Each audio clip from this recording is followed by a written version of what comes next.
In today's coffee break, we're going to discuss American Airlines versus Alaska. Which miles are more valuable? Yeah, that's a great question because we have two very similar programs in a lot of ways. So, I mean, obviously, they're both major US based carriers. So they're familiar to most readers and listeners, probably. They're both in the One World Alliance. So they have some partner similarity. I'm going to say, not going to say they have the same partners, but they have a number of partners in common. So you can use miles from either program to redeem to travel on, for example, British Airways, Qantas, Qatar, Japan Airlines, Cathay Pacific, Finnair, et cetera, et cetera. You got some reciprocal elite benefits. So if you have elite status with Alaska or elite status with American, you can enjoy some benefits on both airlines. You get free changes and cancellations. And so that's nice because you can book a speculative award and cancel if you need to. Low award surcharges. So you're not going to pay very much in terms of surcharges with most partners. You're going to pay the taxes, but no carrier imposed surcharges with most partners, but you will unfortunately have to pay the surcharges if you want to fly British Airways, whether you book with American Airlines miles or Alaska miles. Either way, those are unavoidable. But other partners like Finnair or Iberia or Qatar, there's no surcharges, whichever program you book with. All right. Now, I'm going to get into why reasons why you might argue American Airlines miles are more valuable, and then Nick's going to follow up with why you might argue Alaska miles are more valuable, and then we'll come together and ultimately say which ones we each think are which we think is most valuable. So American has a lot going for it. Even though they got rid of their own award chart, like for flying on American Airlines itself, they still have award chart for flying partners, and it's a darn good award chart. I mean, it's very, very competitive with just about any other program. They have business class from North America to anywhere in the world, ranges from under 30,000 points to 80,000 points one way. So, for example, you can fly to Europe for 57,500. You fly for either 60,000 or 70,000 miles one way, depending on where in Asia you go. You can fly all the way to South Africa. So anywhere in Africa for 75,000 miles one way, and to Oceania. So like, Australia, New Zealand, and other islands for 80,000 miles one way. Those are all from North America. They also have a few amazing sweet spots elsewhere in the world. Flying Middle East to Asia, only 40,000 miles one way for business, and only 50,000 for international first class. And so let me tell you, you could have some really long flights from Middle East to Asia, and going all that way for 50,000 miles in like, for example, Etihad first class is an amazing deal. Very similar, you could fly from Asia to the South Pacific for those same prices, 40,000 in business, 50,000 in first.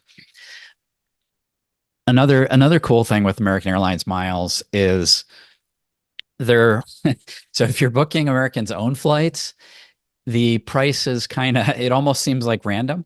And so when you do an award search, you might not see good prices, but if you come back 10 minutes later and do it again, you might all of a sudden see great prices and be able to book it. And so that's really useful. Also, there's, of course, much better award availability for their own flights. So meaning, if you want to fly American Airlines itself, they often do not release award availability to partners so that you can book with Alaska or any other partner. But they will release to their own members for using American Airlines miles to book them. Now, of course, Alaska has the same situation in the other direction, but American just has such a much stronger route network that I think that's a big advantage for American more than Alaska. Especially for people who aren't, on flying around the West Coast, basically, where Alaska has a strong presence.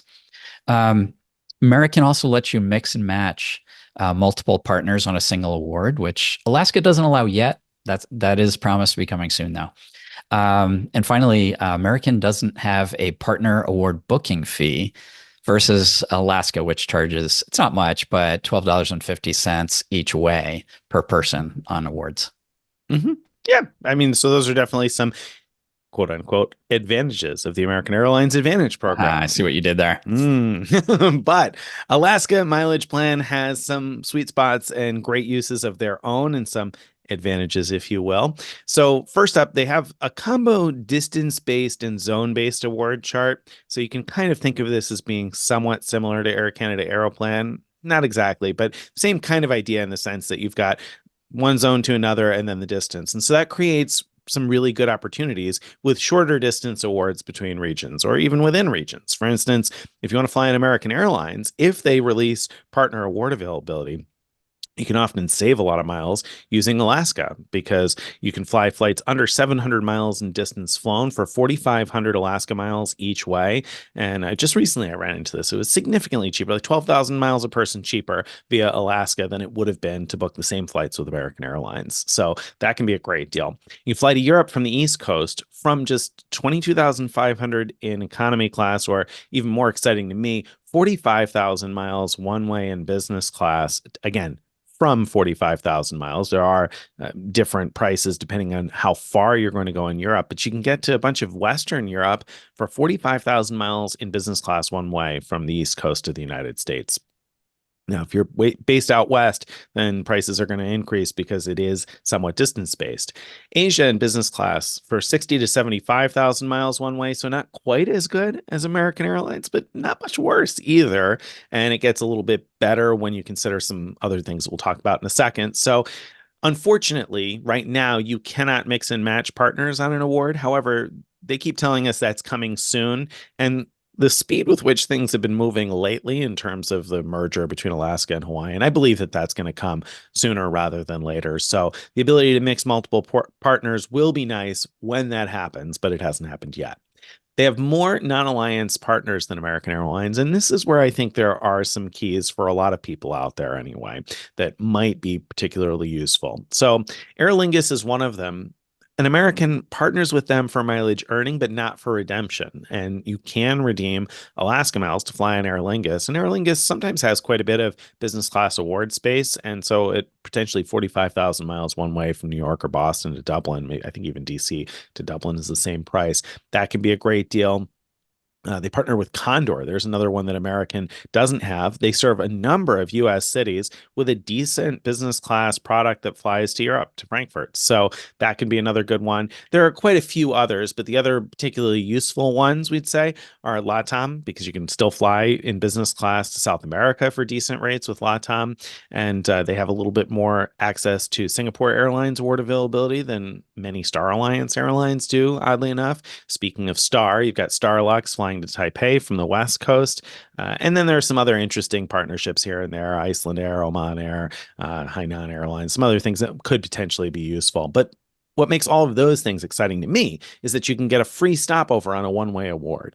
And so that's awesome because it enables you to kind of see two places on a single award. And I say kind of because the limitation right now is you can only fly one of these partner airlines plus Alaska. Whenever they open this up to being able to book multiple partners on a single award, this is going to become a superpower of the Alaska Mileage Plan program because once you can start booking stopovers and kind of mix and match partners, that's going to make it wildly more valuable in a lot of situations. Like we said a minute ago, business class to Asia for 60 to 75,000 miles one way, which is close to the same as what American charges. But if you could add a free stopover, that makes it to me a significantly better deal, particularly when you're able to combine perhaps Korean and Japan Airlines or Japan Airlines and Starlux or whatever it may be. So I think that'll be pretty cool. Award bookings will start earning elite credit in 2025. So not yet in 2024, but coming in 2025, you'll earn elite mileage credit for your award bookings. So however far you fly, you're going to earn that many elite qualifying miles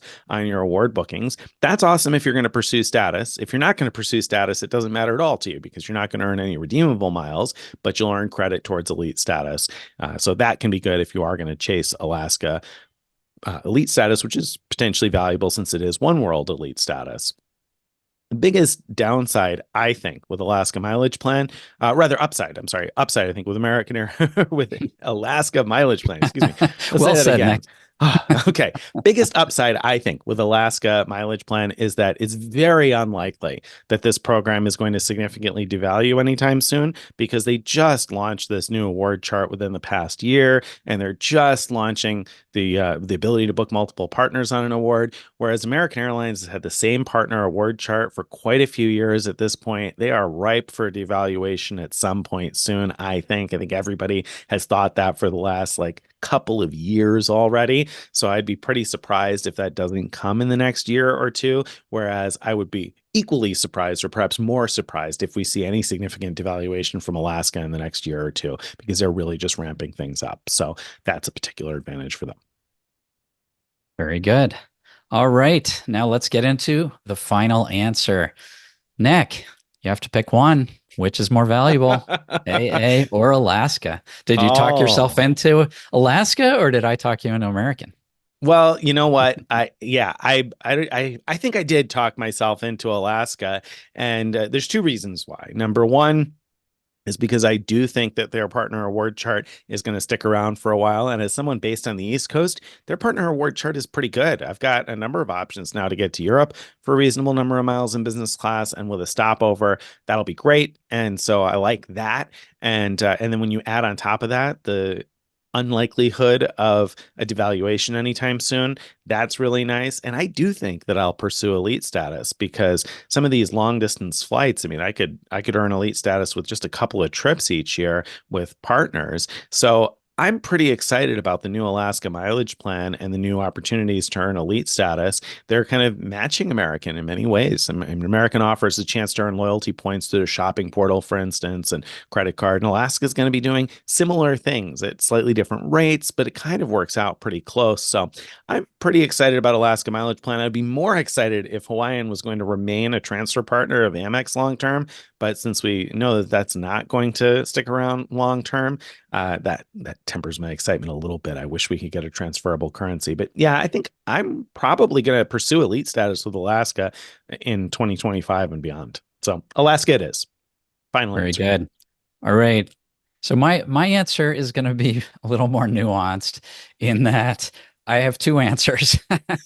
You can't have two answers, Greg. I, Come I on, I take a can't, but I stance. do. I do. Let me explain.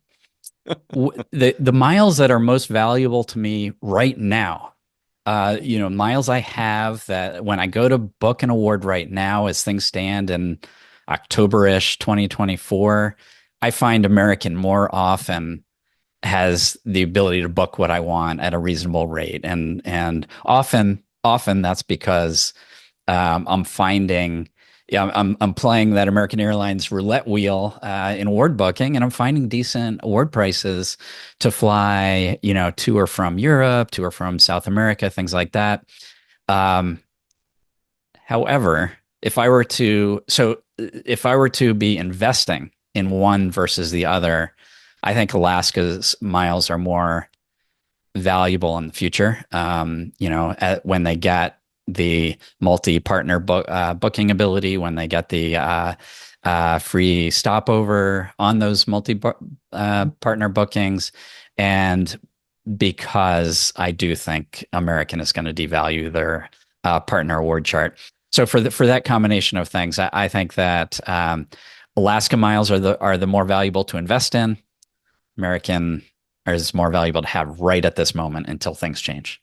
That's a great point. I'll agree with that. I think that's a fantastic point because yes, it's much easier to use American Airlines miles right now, in part because of the ability to book multiple partners on an award, and definitely don't ignore what Greg's saying about the roulette wheel. I recently had a domestic award where prices were crazy, and the best price I could get was 42,000 miles on American, and I just kept searching and searching and searching every day, and I'd see it change between 38 and 45 or 50 even. And I was like, I don't want to pay that much for a domestic award. I booked it at the 42 and I just kept searching and searching and searching and searching. And then one time, all of a sudden, it came up at 22,000 miles. And I was like, whoa, canceled, rebooked at 22,000 miles. Next day, right back up to 42 or 45.